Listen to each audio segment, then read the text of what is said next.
3.5% तक के गेन्स यहाँ पर देखने को मिले हैं। Harish, ITI limited, JM financial, Coromandel international volatile market में भी काफ़ी एक्शन के साथ कामकाज दिखा रहे हैं। ऑलमोस्ट 3-3.5% के गेन्स जो कि आगे बढ़ करीब 6% तक भी जा रहे हैं। इन स्क्रिप्ट्स में से कोई स्क्रिप्ट आपके फोकस रेडार पर या फिर इन पर अगर आपका कोई टेक हो तो? जी बिल्कुल, जो जो भी आप स्टॉक्स जिक्र किया, मुझे लगा है कि इसमें बिल्कुल एक स्ट्रॉन्ग मोमेंटम दिखाई दे रहा है और लास्ट कुछ दिनों से वॉल्यूम के साथ भी मुझे लग रहा है कि वहाँ पे ग्रोथ दिखाई दे रहा है। पहले अगर जेएम फाइनेंशियल की बात करते हैं, बिल्कुल एक higher top higher bottom intact है स्टॉक प्राइस में और कल 2-3 दिन के कंसोलिडेशन के बाद वापस स्टॉक प्राइस में मोमेंटम बिल्टअप हुए नजर आ रहा है। तो मुझे लग रहा है कि इसके चलते जो ओवरऑल सेटअप है तेजी का जो है एक्सटेंड होते हुए नजर आएगा और मुझे लग रहा है कि ऊपर की ओर 210 के आसपास तक भी एक्सटेंशन हो सकता है स्टॉक प्राइस में।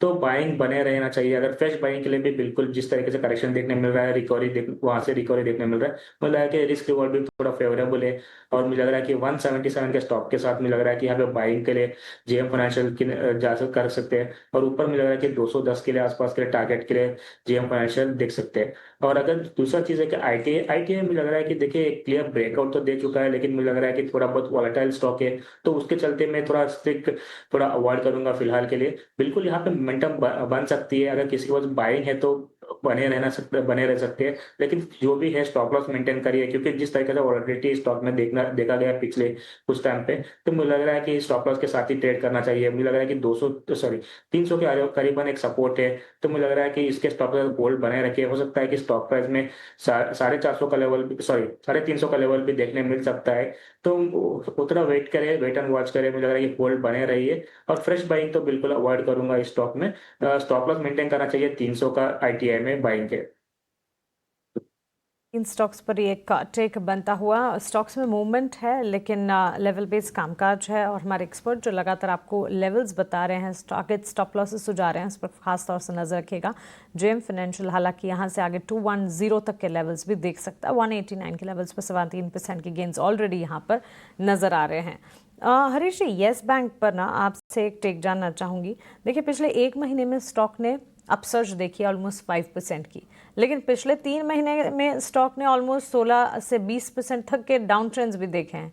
येस बैंक के स्टॉक प्राइस की अगर बात करें, फोकस में रहता है ये स्टॉक और news flows, supporting news flows भी अगर आ जाएं, स्टॉक में एक गेन देखने को मिलता है, एक स्पाइक, और उसके बाद वो गेन्स जो है फ्रिजल आउट हो जाते हैं। ताज़ा खबर है, सीसीआई ने अप्रूव किया एसएमबीसी का proposal to acquire 25% stake in Yes Bank. अब इस न्यूज़ से एक इम्पैक्ट आया ज़रूर है, लेकिन बहुत शॉर्ट लिव्ड होते हैं ये इम्पैक्ट्स। येस बैंक पर जिनकी एग्जिस्टिंग पोजीशन है उनके लिए क्या राय रहेगी और यहाँ से लेवल्स इंपॉर्टेंट क्या हैं आपके हिसाब से?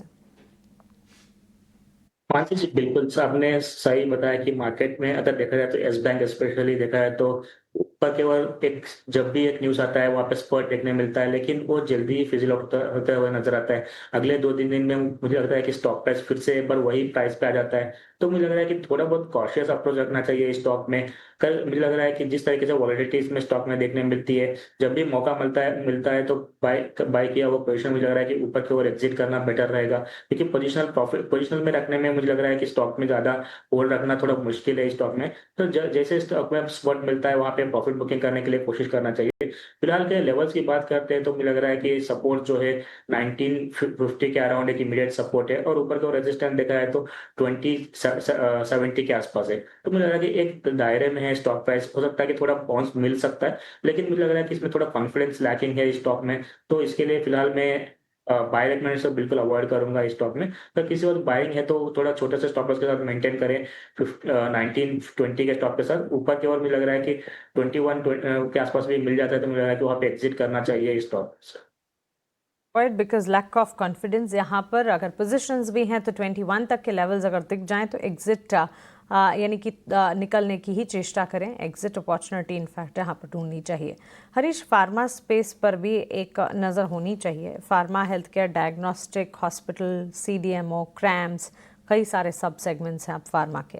फार्मा सेक्टर में अच्छा एक्शन हम देखते हैं, डिफेंसिव के तौर पर वॉलेटाइल मार्केट्स में मार्केट को संभालने का काम भी करता है। पिछले 2-3 सेशन से हम देख रहे थे फार्मा में मजबूती गायब थी हरीश। और इसके पीछे की वजह खैर अब फंडामेंटल्स पर तो नहीं जाएंगे, लेकिन टेक्निकली अगर आप देखें आज के सत्र में वापस से हम देख रहे हैं फार्मा सेक्टर ने तेज़ी की चाल पकड़ी ज़रूर है। इन particular Glenmark, Zydus, Alkem, Cipla, gland larger players हैं जो कि इस वक्त परफॉर्म कर पा रही हैं। लेकिन फार्मा सेक्टर में ये जो कह सकते हैं कंफ्यूजिंग मूव्स हैं, पिछले 2-3 दिनों में हमने बिकवाली देखी थी, आज वापस से हम कमबैक देख रहे हैं, लेकिन कोई बड़ा एक्शन नहीं है। राय क्या रहेगी फार्मा सेक्टर के लिए? बिल्कुल मानसी, जैसे आपने बताया कि देखिए एक मिक्स्ड ट्रेंड देखने मिल रहा है फार्मा में।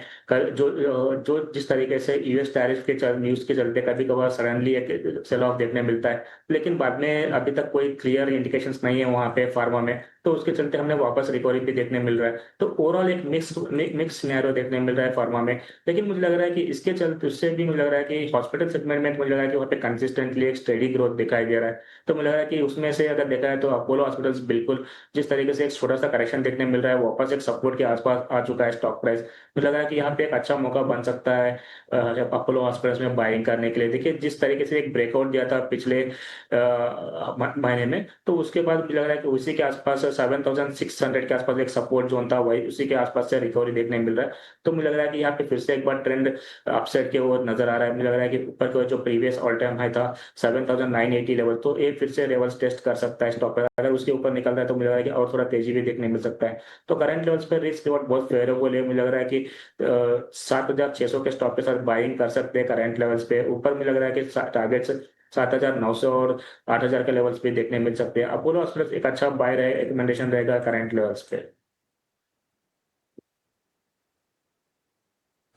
ठीक है, अपोलो हॉस्पिटल 7,700 के भाव हैं आपके स्क्रीन पर। ये निफ्टी बैंक सपाट चल नहीं रहा है, चक्का जाम है। निफ्टी बैंक भी हम देख रहे हैं कि 20 अंकों की गिरावट 24,550 के आसपास, अपने 24,500 के सपोर्ट की तरफ निफ्टी बैंक आपको जाता हुआ दिखेगा। लेकिन आज के बाजार में जहां पर तेजी हो रही है ना, एक बार उसको हम हाईलाइट कर देते हैं। क्या क्या मजबूत है।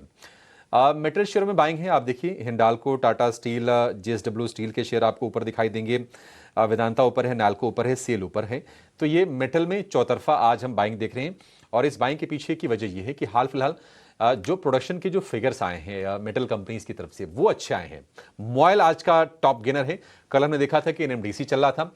और दूसरी अच्छी चीज ये है कि चाइना जो कि मेटल का सबसे बड़ा कंज्यूमर और प्रोड्यूसर भी है सर्टेन मेटल्स में, वहां पर जो आर्थिक आंकड़े आ रहे हैं चीन में वो बेहतर आ रहे हैं। तो थोड़ा ऑप्टिमिज्म बिल्ड हो रहा है।